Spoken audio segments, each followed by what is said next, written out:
Boa tarde. Vamos, então, dar início agora à última mesa desse seminário, nesses 2 dias, uma mesa sobre o itinerário técnico profissionalizante, técnico e profissional, perdão, e são 15 minutos para cada um.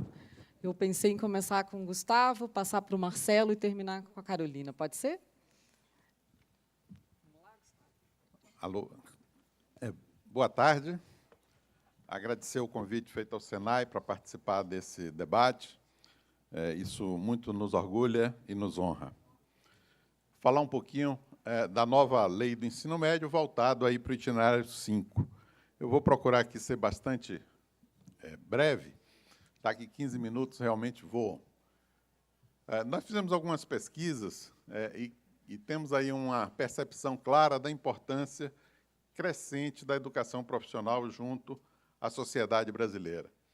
Quando nós olhamos a realidade de outros países, a gente percebe que, na OCDE, cerca de 50% dos alunos, em média, eles cursam concomitantemente o ensino médio e um itinerário 5, que seria o itinerário 5, uma educação profissional.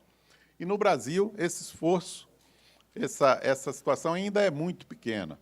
A gente tem ali um resultado de 9%, o que nos deixa ainda num patamar bastante ruim em relação aos países mais desenvolvidos, e nós precisamos melhorar muito isso, e a reforma do ensino médio vem muito no sentido de melhorar esses números. Eu me referi das pesquisas que a CNI fez, através do IBOP, procurando entender como que a sociedade enxerga esse esforço do ensino médio. E 90% dos brasileiros concordam da importância da educação profissional. Ela abre portas no mundo do trabalho. E no caso do Senai, a gente tem pesquisas internas com os nossos egressos em que a gente tem esse resultado, que cerca de 7 entre 10 egressos dos cursos técnicos do Senai eles se empregam até 1 ano após o curso. Então, o que mostra que, de fato, a educação profissional auxilia muito o acesso ao mercado de trabalho. Então, aqui é a percepção dos jovens sobre isso. Eu vou passar aqui mais rapidamente e chegar aonde a gente precisa conversar um pouco, que é a questão do itinerário 5 nessa nova proposta do ensino médio. A formação técnica e profissional, ela pode e deve ser tratada nesse itinerário 5, tanto num curso técnico de nível médio, mas também nós não devemos nos esquecer das oportunidades de bons cursos de qualificação profissional, que também devem ser contemplados quando nós estamos falando do itinerário 5. Temos aí a questão do estágio e a questão da aprendizagem. A aprendizagem é uma alternativa muito interessante que precisa ser considerada nessas discussões da implantação desse novo modelo. Nós temos uma grande oportunidade de melhorar o marco regulatório da aprendizagem, tornando a aprendizagem uma alternativa que converse, que dialogue com esse novo modelo do ensino médio, criando aí oportunidades para a sua implantação. Bom, se a gente pensa no itinerário 5, algumas questões que nós trazemos para a reflexão é que é preciso ter uma orientação para o mercado de trabalho. Essa oferta deve estar ligada às demandas, ao entendimento da necessidade do mercado de trabalho. Tem que se fortalecer muito os currículos a partir de itinerários formativos, deve-se buscar maior abrangência, currículos flexíveis e uma necessidade premente também de avaliar a qualidade dos egressos desses cursos técnicos, coisa que nós ainda não temos correntemente no país. Esse título aí está errado. O desafio aí não é para o atendimento da indústria, mas é o desafio que se coloca. Se nós pensarmos como meta que 50% dos jovens que estão no ensino médio possam optar pelo itinerário 5, a gente teria aí alguma coisa como 1.600.000 matrículas por ano. Se a gente abate dali o que já existe de integrado hoje, a gente está falando de um gap aí de 1 milhão de matrículas de cursos técnicos para que a gente atingisse esse patamar de 50%. É lógico que isso não vai acontecer de uma hora para outra. É preciso pensar aí numa curva, né, num crescimento paulatino disso. Bom, aqui vem a parte mais interessante, que é o que a gente gostaria de conversar um pouco com vocês.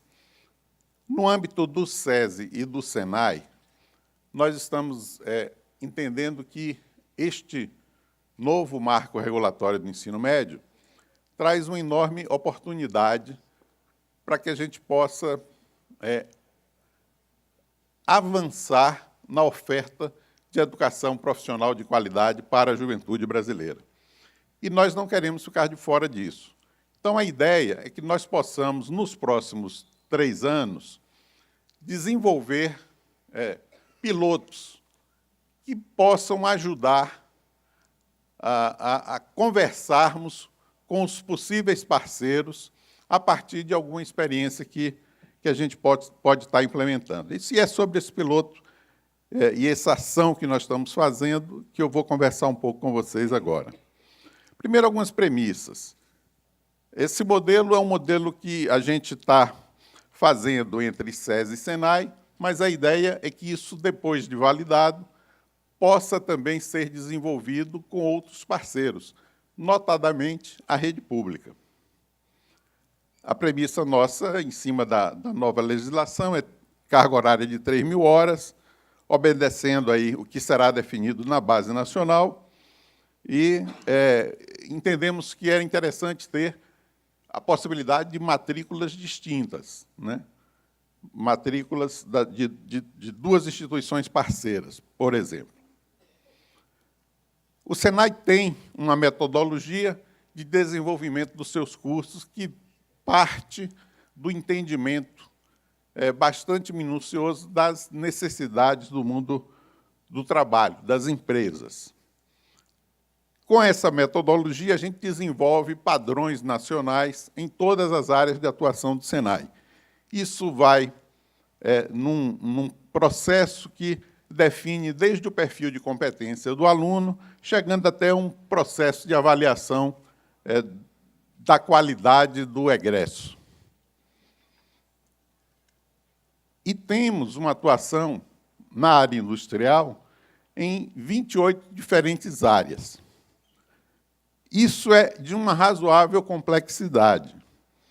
O que nós estamos tentando fazer neste piloto é agrupar estas áreas olhando mais ou menos que tipo de subsídio, que tipo de pré-requisito seria comum a essas diversas áreas, para que a gente possa avançar num processo, numa proposta de metodologia, aí olhando já a nova base nacional, em que nós teríamos, por exemplo, 1º ano, 2º ano e 3º ano. No 1º ano, seria basicamente a base nacional. E nós teríamos ali, no amarelo, uma grande macroárea de metalmecânica, em que o aluno começaria, no 2º ano do seu itinerário, disciplinas e competências comuns a toda essa área de metalmecânica. E, no 3º ano, ele faria a finalização. Poderia ser um curso de soldagem, ou um curso de metalurgia, enfim, cursos técnicos alinhados a essa grande área de metalmecânica. Então, a ideia básica é essa. Nós nos apropriamos do que o Ricardo Henriques levou no último debate lá no MEC. Em cima do desenho dele, nós colocamos mais ou menos o que seria essa proposta. A Base Nacional Comum ela estaria dividida em 2 grandes áreas. As 1.400 horas seriam a base comum, 400 horas já teríamos aí uma certa customização para as áreas tecnológicas que os alunos iriam seguir. E o itinerário 5, as 1.200 horas do curso técnico, teríamos 400 horas, que seria comum para aquela área, e 800 horas, que seria a finalização do curso técnico. Isso fica mais claro aqui. Se a gente separa o primeiro, o segundo e o terceiro ano, vocês vão ver aqui que tudo dá 1.000 horas. No primeiro ano, nós teríamos 800 horas da Base Nacional Comum, com 200 horas da Base Nacional Comum, mas customizada para uma espécie de orientação profissional, de tal forma que o aluno, no primeiro ano, ele ganhe condições de optar para que área ele quer seguir. Se ele quer ir para a área de energia, para a área de mecânica, eu estou falando das áreas industriais, mas isso tem uma amplitude muito maior. Definido isso, no segundo ano, ele vai ter as 400 horas da Base Nacional Comum, mais 200 horas da Base Nacional Comum, customizada para a área que ele escolheu, e vai ter mais 400 horas já do curso técnico de competências comuns da área que ele escolheu. No terceiro ano, ele vai para as 800 horas final do curso técnico. Então, ele está fazendo todo o percurso, e, com isso, a gente consegue imaginar o seguinte: um grupo de alunos é o mesmo no primeiro ano. São todos recebendo a mesma carga horária e o mesmo conteúdo. Do primeiro para o segundo ano, os alunos já vão optar por determinadas áreas diferentes. Então, eles se separam no segundo ano por áreas de convergência. E, no terceiro ano, cada um vai para a especificidade do seu curso técnico dentro daquela área. Bom, esse é mais ou menos o modelo. Nós queremos começar isso no próximo ano, como piloto, procurando implantá-lo de forma muito observando as particularidades que temos no país. Podemos ter um modelo em que é uma escola só que tem tanto o ensino médio como o curso técnico, numa mesma escola. Um segundo modelo em que temos escolas separadas. Um terceiro modelo em que temos várias escolas de ensino médio e uma grande escola de curso técnico, uma grande escola técnica. E o modelo 5, que nos parece o mais desafiador, que é fazer tudo isso mediado por tecnologias, com satélite, e que a gente consiga um tipo de um raio de abrangência maior. Então, esse modelo 3, ele estaria muito voltado para as áreas metropolitanas, grandes cidades. O modelo 4, mais voltado para regiões de pequenas cidades, rurais. Então, essa é a ideia. Nós estamos desenvolvendo, então, esses modelos. É tudo muito inicial. Temos aí um processo grande de aprendizagem nesse trabalho. E o que nós desejamos é que, daqui a 2, 3 anos, nós podemos ter resultados concretos disso, para que SES e SEDAI possam propor parcerias para as redes estaduais que queiram efetivamente desenvolver esse tipo de solução em áreas em que há demandas industriais. Essa é a ideia, e temos, assim, uma grande expectativa em relação a esse projeto, que esperamos possa fortalecer a educação profissional no nosso país. O tempo se esgota, eu não vou terminar aqui. Vou pedir desculpa aos colegas aqui da mesa e à plateia, porque eu estou com o voo aqui muito em cima e provavelmente não poderei ficar até o final. Muito obrigado. Obrigada. Obrigada, Gustavo. Vou passar agora para o Marcelo.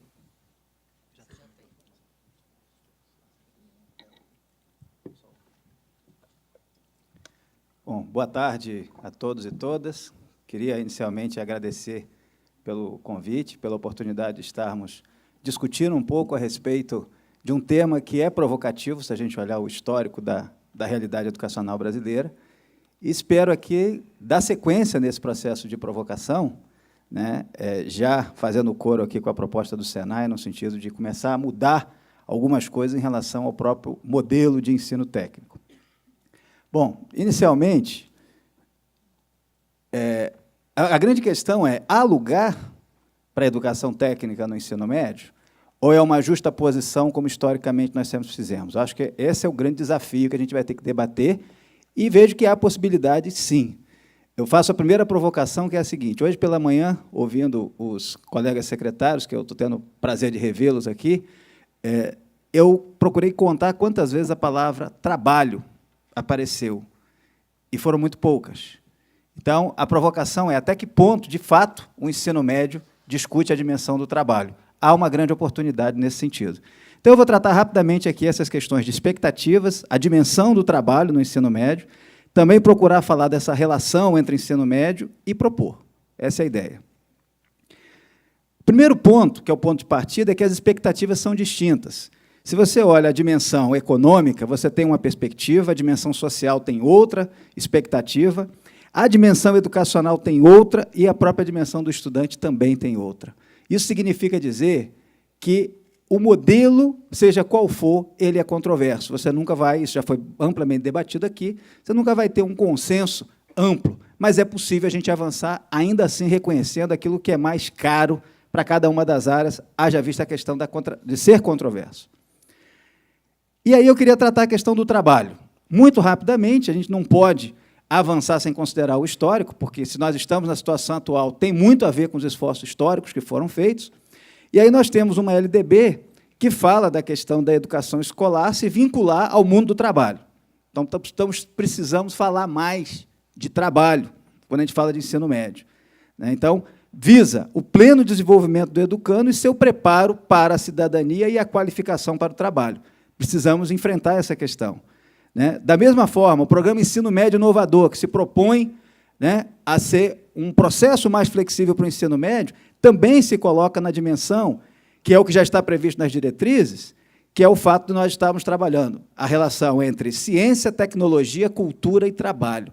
Então, esse é um grande desafio para a gente estar enfrentando dentro da dimensão curricular.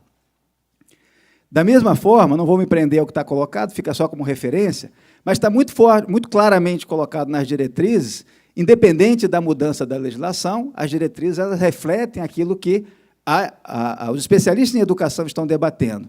E ela coloca alguns pontos que são importantes. A dimensão do trabalho e pesquisa, como princípio educativo e pedagógico.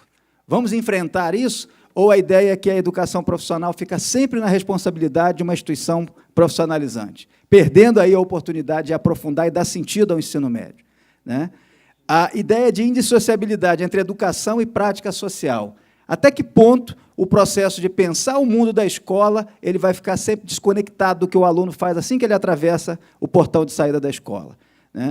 Reconhecimento e aceitação da realidade concreta do sujeito, mas também a relação que existe com o processo de trabalho das culturas. Então, são questões que estão aí colocadas e que nós temos, sim, condição de avançar. Trazendo também, ao momento atual, a própria Lei 13.415, quando ela reforma a LDB, particularmente na dimensão aqui que eu vou tratar do ensino médio, ela visa ampliar a carga horária. Quer dizer, a discussão não é simplesmente mais conteúdo, mas o estado da prática ainda é que prevalece o modelo conteudista. Eu tenho feito algumas pesquisas, particularmente no Distrito Federal, e o que a gente observa, e olha que a realidade do Distrito Federal ela é distinta em termos de formação do docente, em termos da própria questão salarial, mas há um foco direcionado que vai, de certa maneira, corrobora com o que foi apresentado na pesquisa pela manhã do que os jovens estão buscando, que é a questão de um forte direcionamento para a busca do ensino superior. Então, parece que só há um itinerário. O sucesso é traduzido como ingresso no ensino superior. Um dado muito simples revela que só 20% chegam lá até os 24 anos. Então, não tem como ter sucesso. Nesse itinerário único, nós não temos futuro, isso está muito claro também. O currículo do ensino médio, então, ele envolve a base nacional comum e os itinerários, onde aparece lá a possibilidade do itinerário 5. Só que aí entra a grande questão, como fazer isso? É o que eu provoco aqui, porque a questão do curso técnico já é conhecida no Brasil e nós temos 3 possibilidades. Ou se faz integrado, que também se questiona quando se aprofunda a questão do integrado propriamente dito, ou uma justaposição de currículos. Você tem um modelo concomitante, porque é um currículo articulado, porém, em instituições distintas, e você tem um modelo pós-secundário, quando o estudante já concluiu o ensino médio. Então, aí tem oportunidades, inclusive, para flexibilizar a própria educação profissional. Essa é uma provocação que a gente traz também. Rapidamente, dizer o seguinte, não dá para apostar todas as fichas de que agora, com essa possibilidade legal, nós vamos avançar no ensino médio. Nós já tivemos idas e vindas. Trago essa discussão para essa realidade quando se discutiu no passado a relação entre o ensino médio e a educação profissional. Muito rapidamente, o histórico aponta. A questão da dualidade escolar, que traz um valor de prestígio diferenciado entre a dimensão acadêmica e a profissional. Isso está presente, podemos não falar dela, mas ela vai se refletir nas decisões dos pais e dos próprios estudantes. Tem vários dados que apontam que o estudante, no momento que estava na possibilidade do Pronatec de escolher um curso técnico, já que ele não conseguia índice para ir para o ensino superior, chegava a faltar, chegava a sobrar vagas e o estudante não iniciava um curso técnico. Então, a questão da atratividade está relacionada a um fator cultural e precisa ser enfrentado. Aí nós tivemos, depois, possibilidade de ampliação, né, na década de 1940, com o Senai, com as escolas técnicas federais. Na década de 1960, que a gente tem a primeira LDB, e aí você tem a primeira vez a possibilidade do ensino técnico dar condição de avançar para o ensino superior. Até aí não era possível, nós estamos falando de 50, 60 anos atrás. Né? Na década de 70, então, faz-se o oposto, né, torna compulsória a educação profissional. Nós não estamos vivendo esse momento, mas é importante olhar essas experiências, e o que deu certo e o que não deu certo, e fator cultural é muito importante nesse sentido. Na década de 80, a gente já faz um retrocesso, volta ao que era culturalmente possível, então admite-se a possibilidade, mas não obriga. Seguimos a mais adiante para um processo em que a independência é colocada como compulsória, então é uma escola dual, ela faz educação profissional, uma escola acadêmica. E depois voltamos, então veja que há um vai e vem. Nesse aspecto, a proposta é, caminhando na direção do ensino médio. Primeiro, será que agora, com a lei, nós não estamos na direção de um ensino médio vocacional? Ah, mas é só educação profissional, o itinerário 5? Entendo que não. Quando você faz qualquer outro itinerário, quando se discute a dimensão da preparação vocacional do estudante, trabalhar a questão vocacional, é porque está tendo uma conexão com o futuro desse estudante. Então, o ensino médio ele ganha essa dimensão, o que eu vejo que é positivo. Daí nós temos a articulação entre formação geral e preparação básica para o trabalho, tem previsão. Realização da orientação vocacional dos estudantes é necessário, não dá para ter um currículo com flexibilidade, onde fica na responsabilidade dos pais, que muitas das vezes têm escolaridade menor, né? E muitas das vezes o docente sempre aponta para o ensino superior, que é o único caminho que ele vê de sucesso.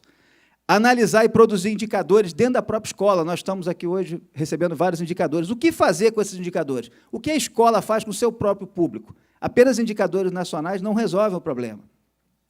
E a escola precisa ser entendida como um processo de trabalho. Ainda que ela trabalhe a dimensão pedagógica, mas ela também tem a dimensão administrativa, ela pode valorizar o trabalho, que é um problema que nós temos dentro da escola de ensino médio. O trabalho tido como de ensino médio, ele ainda é visto como um trabalho manual, é um trabalho de menor prestígio. O trabalho intelectual fica para quem vai para o superior. Essa é uma realidade que a tecnologia já mudou, no entanto, o paradigma que a gente ainda vive dentro da escola e na sociedade brasileira é esse.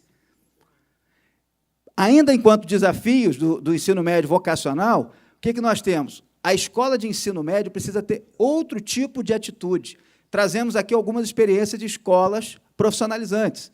Então, por exemplo, promover o diálogo e parceria com instituições do mundo do trabalho, começando, inclusive, com as escolas técnicas.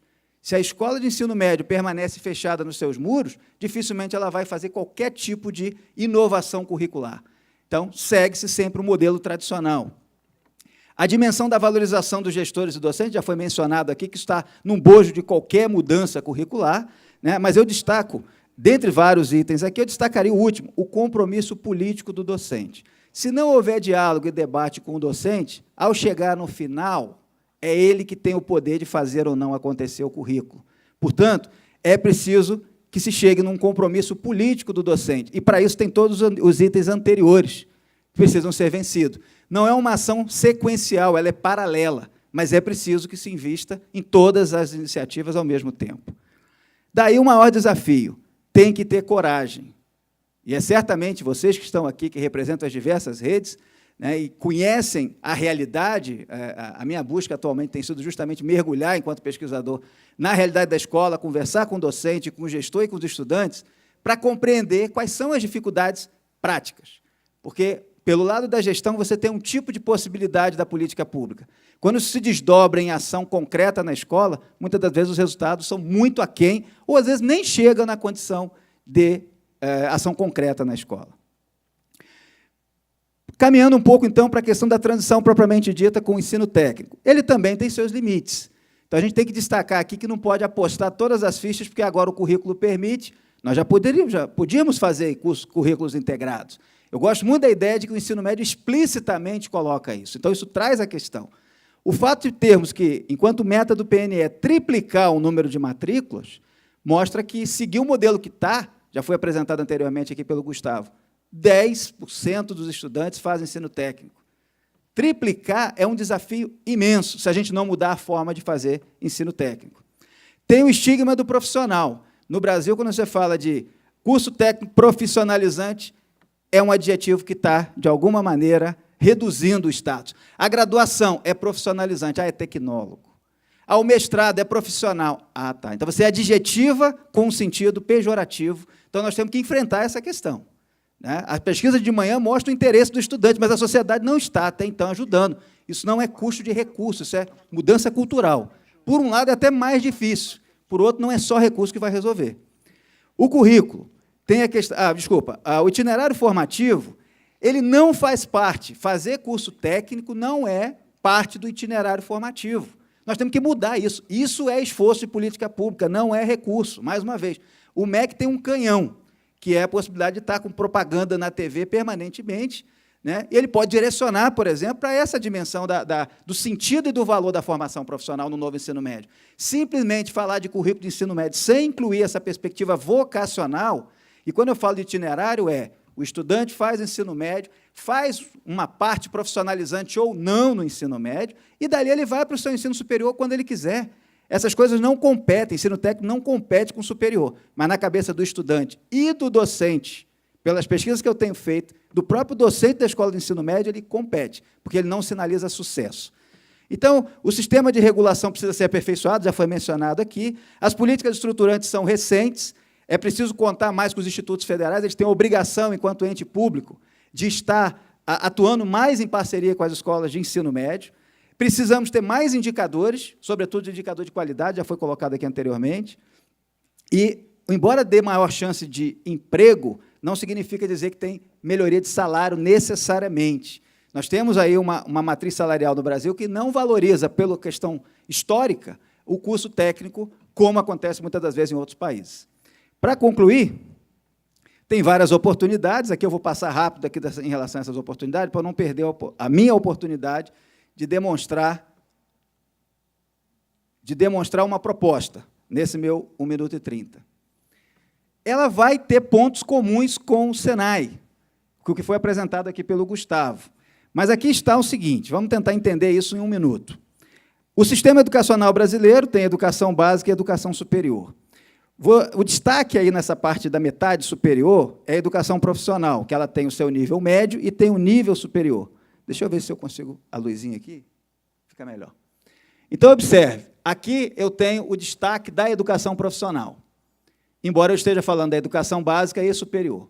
Então, o que eu tenho inicialmente, pensando só no ensino técnico, eu tenho o curso de qualificação profissional, que, por itinerário, essa seta aqui é itinerário, possibilita que o curso técnico possa aproveitar o aprendizado do estudante. A minha proposta é que a gente comece a flexibilizar, à luz do que está sendo feito com o ensino médio, também o ensino técnico. Por que o ensino técnico tem que ter um currículo único de formação técnica? A proposta é que se divida também a possibilidade de uma base tecnológica dentro do curso técnico.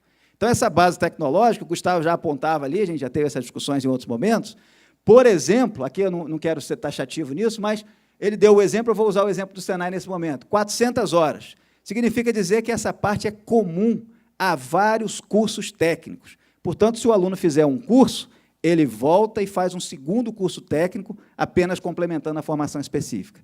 Mais do que isso, algumas escolas de ensino médio poderão ofertar a base tecnológica, ou seja, não é profissionalizante essa base tecnológica. Você consegue aproveitar o professor de geografia, aproveitar o professor de história com o processo de formação e capacitação. Para concluir, se a gente mexe com o curso técnico essa possibilidade de flexibilidade, a gente também consegue, na parte diversificada, que eu prefiro não tratar em que momentos, na parte diversificada do currículo, a própria escola, por opção, poderá desenvolver a base tecnológica. Muito diálogo entre as instituições. Então, o espaço do ensino técnico no ensino médio começa quando há diálogo entre as instituições que praticam o ensino técnico. Nesse caso, o ensino médio seria mais dinâmico. Outro fator de incentivo, quem faz a base nacional, a base tecnológica, de alguma maneira tem que ter perspectiva de avançar para o ensino superior.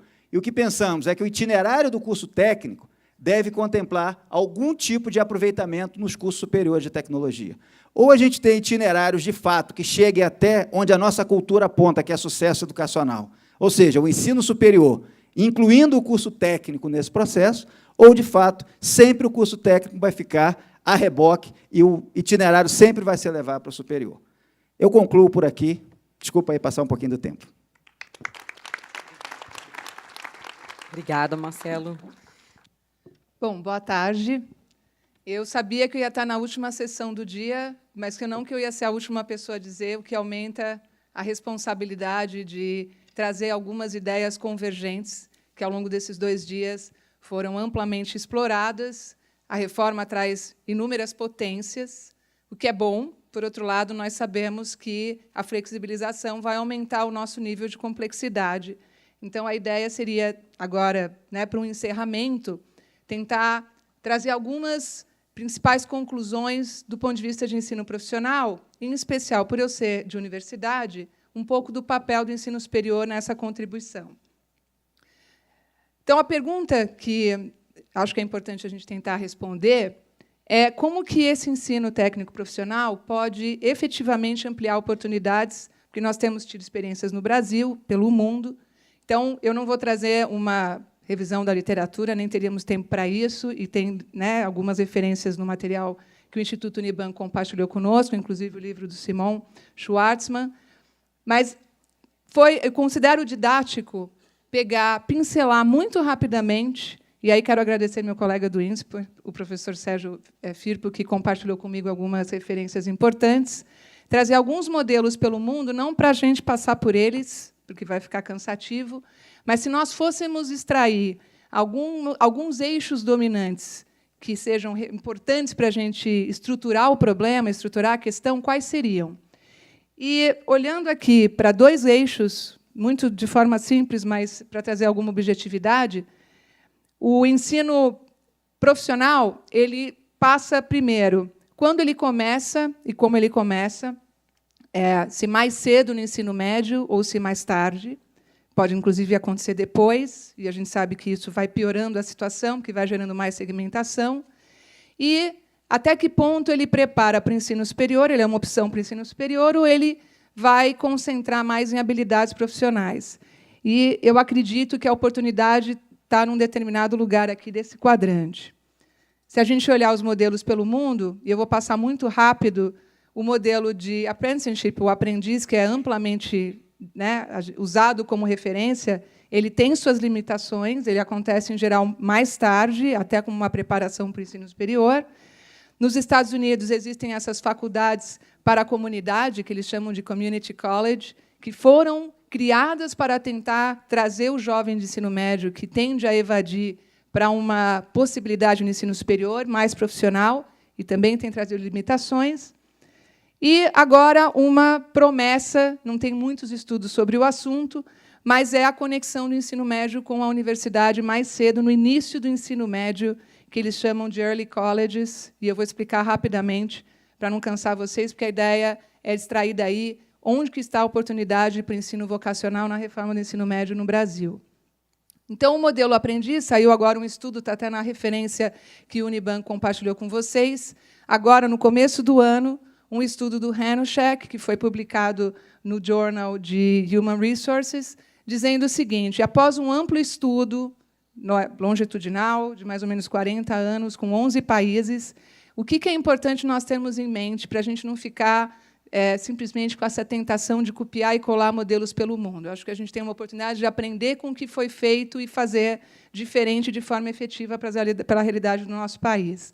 Tomar muito cuidado com os tipos de habilidades que são incentivadas, porque, apesar de, no início, parecer que esses jovens eles têm mais empregabilidade, eles conseguem se inserir no mercado profissional de forma efetiva, o que o estudo mostra é que, ao longo do tempo, algumas dessas habilidades caducam. E acaba se mostrando mais importante a formação acadêmica inicial, que estaria, talvez, na base nacional comum. Então, a importância de a gente trabalhar de forma integrada. Então, a conclusão: a formação geral tem um peso importante, ela não precisa, óbvio, ela tem que ser orientada para que a gente também ensine prática nessa orientação mais acadêmica, o ensino aplicado, que se falou bastante, e um olhar crítico para o tipo de habilidade que se vai ensinar. Então, eu vou trazer esse ponto de habilidade daqui a pouco.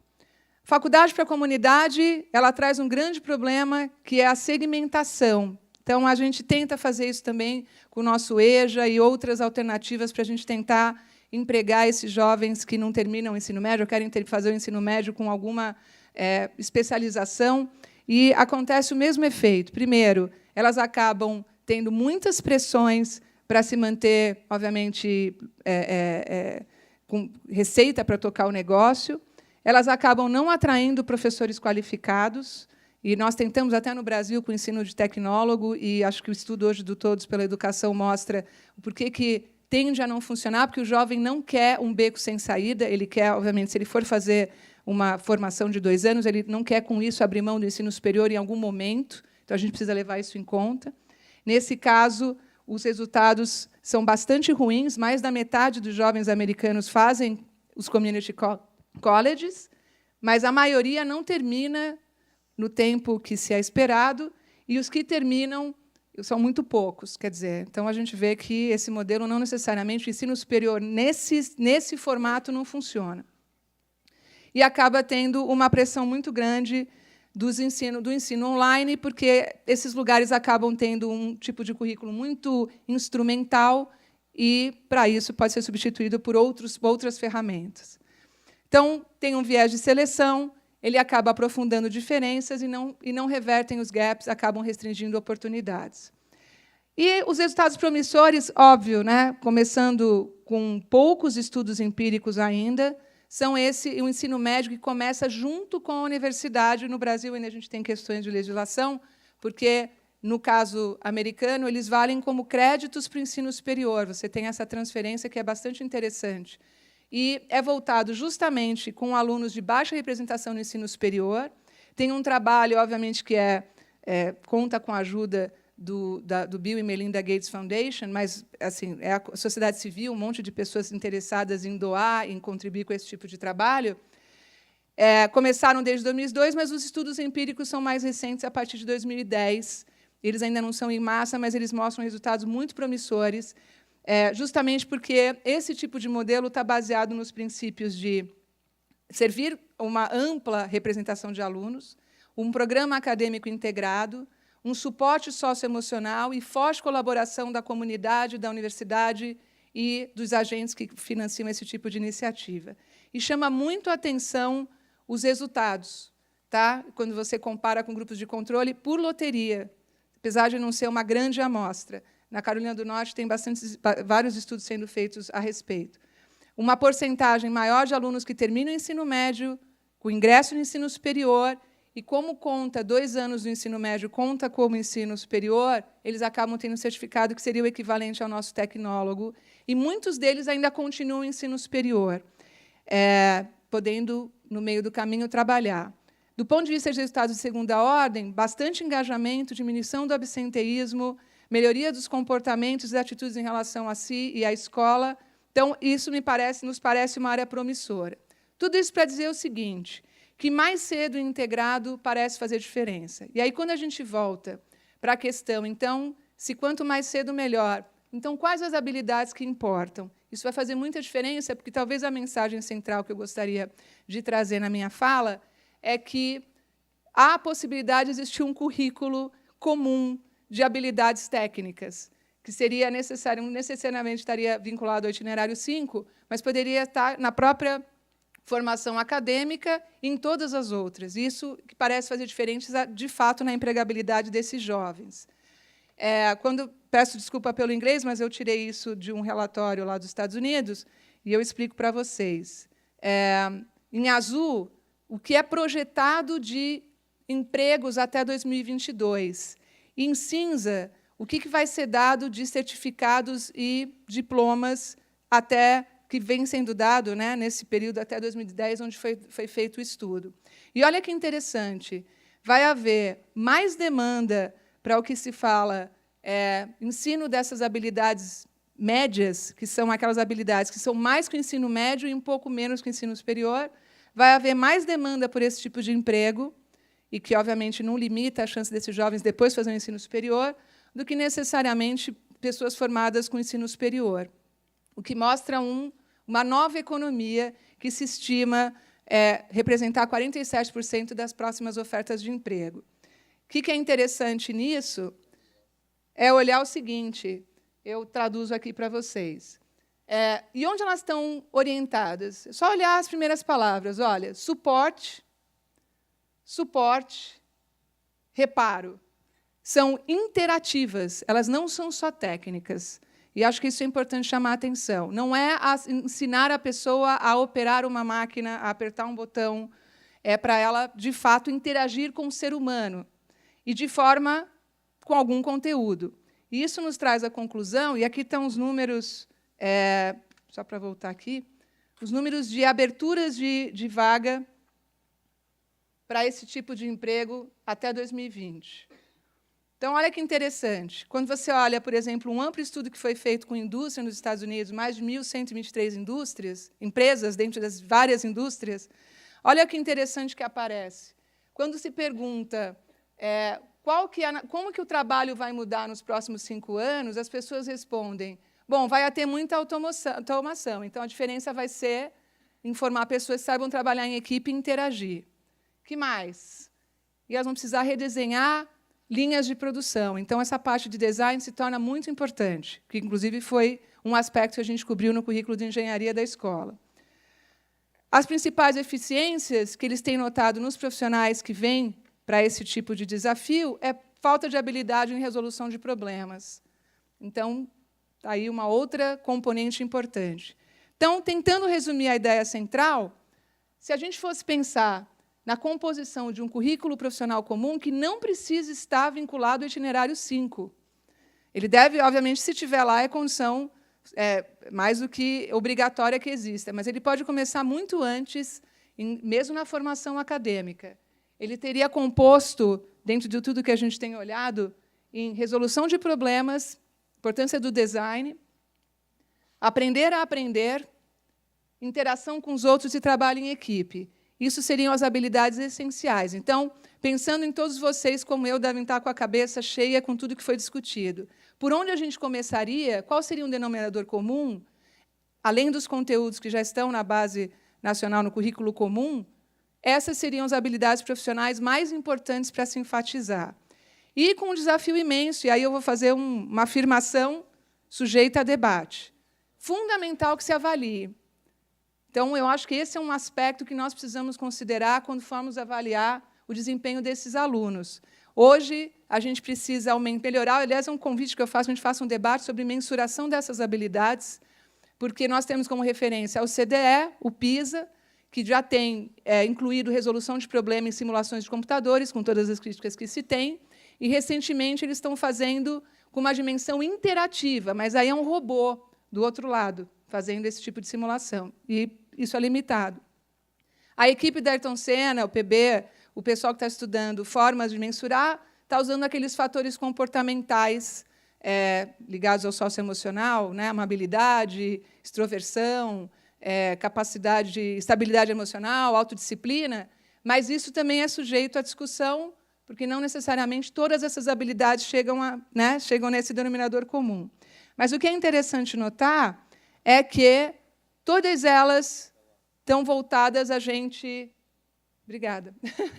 Todas elas estão voltadas a gente observar essas 3 grandes dimensões.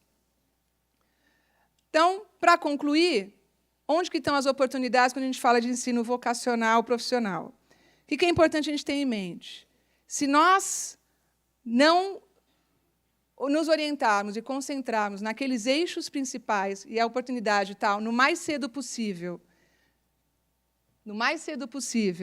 e olhando para essas habilidades, de preferência com integração com o ensino superior, e aí eu vou falar rapidamente como eu acho que isso pode acontecer, abaixo disso, a gente está piorando a situação dos alunos. Então, a gente está gerando perda de escolha, porque aqui eles vão estar com habilidades muito, muito operacionais, tarde demais, e não tira o atraso, eventualmente, de uma formação acadêmica mais frágil. E se você olha para essa oportunidade, você ainda pode adicionar, porque esses alunos, de forma nenhuma, estão impedidos de seguir para o ensino superior, muito pelo contrário. Nós vemos os nossos próprios técnicos que atuam nos nossos laboratórios de engenharia, o potencial que eles têm de, eventualmente, terminar, fazer um mestrado, seguir, virar professor, enfim, as carreiras são múltiplas. Qual é o nosso desafio principal? É que, quanto mais importante a gente vê que fica a base de formação, talvez o itinerário profissionalizante não tenha uma necessidade tão grande de compensar por essa base, embora as competências são importantes. Mas, quanto pior for a base de formação, mais relevante fica esse itinerário de habilidades profissionais. Só que, olha só o dilema. Aqui é que estão as escolas mais carentes. Então, vocês imaginem o desafio, aliás, vocês imaginam muito bem, do custo de adequação dessas pessoas, dessas escolas, para esse tipo de formação. Então, a mensagem final é que o ensino superior pode ajudar, por meio, e aí finalizando, de ecossistemas que a literatura tem mostrado funcionar muito bem. Primeiro, Marcelo falou isso, o ensino superior tem que sair do pedestal e criar meios, óbvio, recursos podem vir de sociedade civil, de doadores, de organizações não governamentais, do próprio governo, mas de criar o quê? Uma plataforma para esses alunos se integrarem, terem a chance dos professores de ensino médio conviverem com os professores de ensino superior, usarem a infra das universidades, porque tem disponibilidade para isso. Com isso, os alunos têm o quê? Têm uma visão de futuro e têm a chance de entender por que eles estão aprendendo o que eles estão aprendendo. As empresas, é fundamental que se tenha uma relação por meio de mentores, elas sozinhas, não adianta você ter só o RH, você tem que ter mentores, pessoas com competência para interagir com esses jovens. A literatura fala da importância desses conectores dentro das escolas, porque isso praticamente é um trabalho integral para gerar essas oportunidades que vão ser trazidas para dentro da escola. E, finalmente, o trabalho da comunidade, com voluntários e professores aposentados, eventualmente. Tem um programa nos Estados Unidos muito interessante, em que eles pegam profissionais aposentados da empresa, que, com uma titulação, ajudam na escola a fazer a tradução do dia a dia do que é ensinado. Então, a mensagem principal é que o ensino vocacional, mais do que um itinerário, ele deveria ser trazido o quanto antes, dentro daquelas competências centrais, e, de preferência, com uma ligação forte com a universidade, oferecendo a parceria acadêmica, a infra, o know-how, né, em como lidar com a empresa e, claro, sempre com o apoio da comunidade, orientado para a gente medir. Então, é importante ter isso em mente, medir se, de fato, a escola está conseguindo gerar essas habilidades profissionais que são essenciais para a empregabilidade dos nossos futuros jovens, dos nossos futuros profissionais. Obrigada, Carolina. Para terminar, eu vou fazer uma pergunta só. Na verdade, eu tenho duas, vocês podem escolher enfim, qual vocês preferem. E aí eu pediria 3 minutos para cada um para responder e a gente poder encerrar a mesa, tá bom?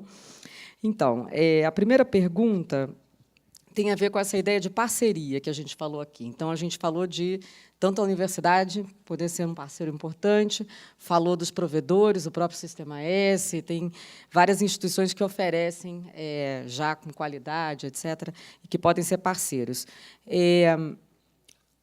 A pergunta é: como é que essa parceria pode ser efetivamente desenhada para que a gente tenha realmente uma integração do currículo e das atividades do ensino médio regular com o técnico, para que a gente supere o desenho que a gente tem hoje de uma parceria que tem, enfim, 2 instituições, 2 lógicas, né? Como é que a gente realmente conecta essas propostas e a gente oferece uma coisa integrada para o aluno que vai cursar, né? A gente poder superar essa dualidade do concomitante ou do sequencial, dentro da carga horária de 3.000 horas. Né? O que a gente está discutindo aqui é o itinerário 5. Né? E aí, como é que a gente constrói esse desenho e essa parceria? Quem é o ator responsável? Né? Quem é que se responsabiliza por essa formação completa? E a segunda pergunta, a gente falou aqui em 2 apresentações, tanto a do Gustavo quanto a do Marcelo, apareceram ideias de base comum tecnológica, uma base, um currículo comum tecnológico ou comum a algumas áreas enfim, técnicas, né? E eu queria perguntar para vocês se vocês acham que isso tem que entrar na discussão da V3. Né? Esse tipo de competência que vocês estão falando, que tem que entrar nisso que vocês estão chamando de base, deveria também estar sendo levado e sendo discutido pela V3, e, se sim, como é que, quem são os atores, como é que a gente se mobiliza para que isso seja feito. Quer começar? Bom, a questão da parceria não tem outro caminho que eu consiga ver para a gente avançar, principalmente para uma aproximação que faça sentido para o jovem. Então, o que justifica a parceria é para que a educação se mobiliza. Se eu tenho no centro o jovem, se eu tenho no centro o estudante do ensino médio, então a sociedade se mobiliza nesse sentido. Concretamente, como é que se faz isso? Não começa pelo jovem, a meu ver. É artificial começar pelo jovem se o docente não tiver convencido. Ele tem o poder, na sala de aula, de dizer que aquilo não funciona. Então, é preciso que você tenha a participação do docente. A metodologia de projetos, que foi mencionada aqui mais cedo, é um caminho concreto, porque você tem muito professor que tem conhecimento, sim, ele tem uma formação em física, geografia, seja o que for, o estudante sabe usar um Google Maps, por exemplo, e aquilo não está na sala de aula. E você tem cursos técnicos que, eventualmente, têm ferramentas tecnológicas que são necessárias, e isso não necessariamente é profissionalizar, isso é dar sentido à dimensão da ciência e da tecnologia. A parceria ela pode acontecer se o preconceito for rompido de que a dimensão do trabalho no ensino médio ela é um trabalho manual, e fica para o ensino superior essa questão do trabalho intelectual. Essa questão tem que ser enfrentada, temos que falar sobre isso e não fazer de conta que isso não existe. A segunda parte da sua pergunta é essa V3. Eu acho que mais instituições, mais representações de educação profissional têm que participar do debate do ensino médio, agora que a lei está posta. Né? Por exemplo, eu aqui represento também o Instituto Federal de Brasília. Mas eu acho que, nos estados, essa discussão da educação profissional ela precisa ser colocada, porque outras ideias vão surgir, inclusive.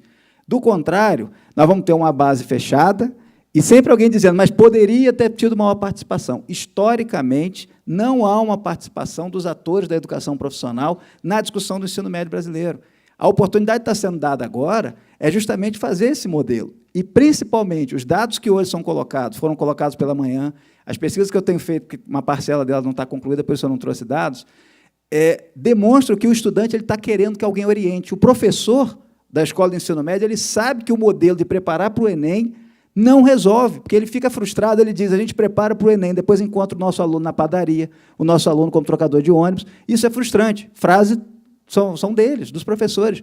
Então, eles estão buscando oportunidade. É possível? Não, eu diria que é necessário. Agora que a palavra lá do itinerário, o quinto lá, enfim, eu acho que isso é extremamente importante. E essas coisas se coadunam, porque, na verdade, para o ensino superior, para o ensino técnico, o foco é de que maneira você vai trabalhar a questão vocacional do estudante. Quando você faz esse diálogo, a questão vocacional, que não vai ser resolvida dentro da escola de ensino médio, isoladamente não vai. É só por meio de parceria que mais rapidamente o estudante passa a ter contato. Então, essas duas ações estão articuladas. Eu defendo que sim, via as representações de educação profissional públicas e privadas do Brasil. Bom, complementando, eu hoje estava falando com o Ricardo Henriques de um paper interessante que eu vi sobre a importância da rede de aprendizagem de professores dentro da escola e nas escolas. E o efeito que isso tem, mais do que pessoas individualmente qualificadas ou muito preparadas para a sala de aula. O importante é você ter um par para você poder trocar oportunidades de conduzir uma aula, conduzir uma avaliação, conduzir um projeto. Então, a escola não está orientada para os itinerários, ela está orientada para os objetivos de aprendizagem dos alunos. Então, o ponto de partida, correndo o risco de ser repetitiva, são essas habilidades essenciais junto com a formação acadêmica necessária. O que a literatura tem mostrado? Tem uma super oportunidade na área de matemática. Aparentemente, matemática faz uma diferença muito grande. Claro que não estou dizendo que as outras não fazem, então sempre tomo cuidado quando eu falo isso, para não excluir as demais. Mas, aparentemente, a formação em álgebra ajuda muito no desenvolvimento analítico. Então, ali tem oportunidade para conectar com projetos aplicados que podem ser profissionalizantes. As habilidades essenciais elas vão se dar necessariamente em interação, e, muitas das vezes, os professores vão desenhar coletivamente, no seu grupo de trabalho, projetos que não necessariamente eles vão ter condições de fazer uma conexão com o mercado de trabalho. Então, eu defendo, novamente, a parceria com a universidade. Olhando o Brasil, se nós pensássemos que todo centro universitário, numa grande cidade, fosse uma fonte de ajuda e apoio às redes públicas, a gente estaria cobrindo mais ou menos 75%, 70% de muita escola pública. Porque eu não vejo um professor de escola pública, com tudo que ele tem que fazer e cuidar, e ainda mais os itinerários, ainda fazendo relação com empresa e buscando projetos, porque eu sei o trabalho que dá. No INSPER, a gente tem um programa todo semestre para 150 alunos, e, basicamente, eu tenho uma operação dedicada para isso, para eles ficarem nas empresas, mas eu poderia acolher, assim como outras universidades, alunos do ensino médio dentro desses grupos, desenvolvendo essas habilidades. Então, eu defendo que nós temos que dialogar ensino médio com ensino superior, essas fronteiras estão cada vez mais fluidas, e de que forma a gente mostra que esse tipo de experiência para o aluno ela leva o aluno a se incluir no ensino superior, se assim ele quiser. Mas, se ele for para a área técnica, que vai ter um monte de emprego disponível para isso, ele também tem uma oportunidade de vida socialmente válida. Então, resumindo, eu acho que os objetivos de aprendizagem precisam ter muito claro essas habilidades essenciais. Eu defendo isso como um currículo profissional comum, independente do itinerário, e isso orientando os trabalhos internos, os professores trabalhando em rede, não na sua escola, mas nas suas escolas de bairro, e a parceria com o ensino superior para ajudar na inserção desses alunos em experiências profissionais, porque, caso contrário, se você deixar isso para as escolas públicas, você vai enlouquecer as pessoas, né? Quer dizer, como que você vai atrás ainda de projetos e garantir que eles são aderentes ao currículo? Eu acho que a gente vai criar uma complexidade a mais. Bom, gente, obrigada. Então, eu vou finalizar essa mesa e a gente vai desfazer a mesa, e eu vou convidar, então, o nosso superintendente Ricardo Henriques aqui para fazer o encerramento do evento. Obrigada.